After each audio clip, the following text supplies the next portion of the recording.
ಅಷ್ಟೇ ತೀವ್ರಗತಿಯಲ್ಲಿ ಸಾಗ್ತಾ ಇದೆ. ಮಂಡ್ಯದಲ್ಲಿ ಬೆಳ್ಳಂಬೆಳಗ್ಗೆ ಕಾವೇರಿ ಕಿಚ್ಚು ಭುಗಿಲೆದ್ದಿದೆ. ಕೆಆರ್ಎಸ್ನಲ್ಲಿ ಕನ್ನಡಿಗರ ರಕ್ಷಣಾ ವೇದಿಕೆಯಿಂದ ಪ್ರತಿಭಟನೆಯನ್ನು ನಡೆಸಲಾಗ್ತಾ ಇದೆ. ತಮಿಳುನಾಡಿಗೆ ನೀರು ಹರಿಸಬಾರದು ಅನ್ನುವಂತ ಆಗ್ರಹ.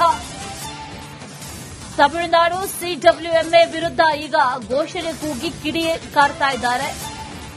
ಅಷ್ಟೇ ಅಲ್ಲ, ಉರುಳು ಸೇವೆ ಮೂಲಕ ಮಹಿಳೆಯರು ತಮ್ಮ ಆಕ್ರೋಶವನ್ನು ವ್ಯಕ್ತಪಡಿಸಿದ್ದಾರೆ.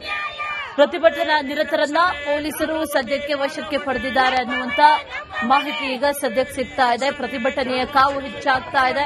ಅನೇಕ ಕಡೆಗಳಲ್ಲಿ ಪ್ರತಿಭಟನೆಯನ್ನ ನಡೆಸಲಾಗ್ತಾ ಇದೆ. ಮಹಿಳೆಯರು ಕೂಡ ಉರುಳು ಸೇವೆಯನ್ನ ಮಾಡುವ ಮೂಲಕ ಪ್ರತಿಭಟನೆಯನ್ನ ನಡೆಸಿದ್ದಾರೆ. ಯಾವುದೇ ಕಾರಣಕ್ಕೂ ನೀರು ಹರಿಸಬಾರದು ಅನ್ನುವಂತ ಆಗ್ರಹ ಈಗ ರೈತರದ್ದು ಹಾಗೆ ಕನ್ನಡ ಪರ ಸಂಘಟನೆಗಳು ಕೂಡ ಈಗ ಕೈ ಜೋಡಿಸಿವೆ.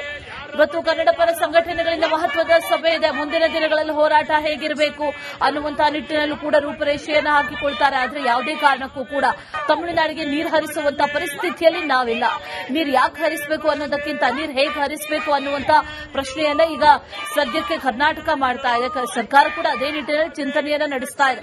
ಯಾವ ರೀತಿಯಲ್ಲಿ ನೀರು ಹರಿಸದೇ ಇರುವಂತಹ ಅವಕಾಶಗಳು ಯಾವ ರೀತಿ ಇದೆ, ಏನೆಲ್ಲ ಮಾಡಬಹುದು, ಕಾನೂನಾತ್ಮಕ ಸಂಘರ್ಷ ಯಾವ ರೀತಿ ಮಾಡಬಹುದು ಅನ್ನುವಂತ ನಿಟ್ಟಿನಲ್ಲಿ ಈಗ ಸದ್ಯಕ್ಕೆ ಚಿಂತನೆಗಳು ನಡೀತಾ ಇರೋದು. ಅದು ಸರ್ಕಾರದ ಮಟ್ಟದಲ್ಲಾದ್ರೆ, ಮತ್ತೊಂದು ಕಡೆಯಲ್ಲಿ ಈಗಾಗಲೇ ಸಿಡಬ್ಲ್ಯೂಎಂಎ ಆದೇಶ, ಇದು ಒಂದು ರೀತಿಯಲ್ಲಿ ರೈತರಿಗೆ ಮರಣ ಶಾಸನ.